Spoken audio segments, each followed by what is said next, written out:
Over the next 2 decades, a technological wave will revolutionize the efficiency of farms all over the world. It can't come soon enough. By the year 2050, the human population will be nearly 10 billion, which means we'll need to have doubled the amount of food we now produce. This is an examination of the agricultural innovations coming down the pipeline that will help get us there. The industry has undergone major developments over the last century. 100 years ago, farming looked like this. Today, it looks like this, and tomorrow, it'll look something like this. These changes have allowed many of us to do other things with our lives.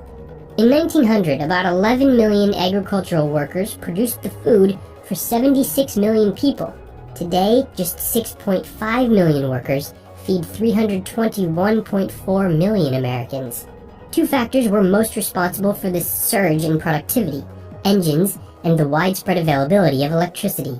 Today, the innovations on our immediate horizon include autonomous pickers. UK researchers have already created one that gathers strawberries twice as fast as humans. The challenge will be creating robotic pickers that can switch between all kinds of crops. Robots or drones that can precisely remove weeds or shoot them with a targeted spritz of pesticide, using 90% less chemicals than a conventional blanket sprayer. For the organic farmer, they could zap the weeds with a laser instead. This could have a big impact. The UN estimates that each year, between 20 and 40% of global crop yields are destroyed by pests and disease. Tiny sensors and cameras will monitor crop growth and alert farmers on their smartphones if there's a problem or when it's the best time to harvest. The Bonnie Rob can take a soil sample, liquidize it, then analyze its pH and phosphorus levels, all in real time. As a proof of concept for all this autonomous farming technology, researchers at Harper Adams in the UK plan to grow and harvest an entire hectare of barley without humans ever entering the field.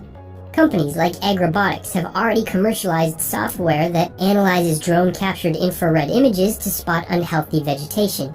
Then, like a real-life game of Sim Farmer, the grower is alerted on their device when a troubled area is identified. Machine learning is regularly improving the system's ability to differentiate between varieties of crops and the weeds that threaten them. Not to be left out, a company called Mavericks contracts 100 pilots to fly light aircraft that are outfitted with multispectral cameras on data-gathering missions over large farms throughout the country. For an even wider view, Planet Labs operates a fleet of CubeSats that take weekly images of entire farms from space to help monitor crops.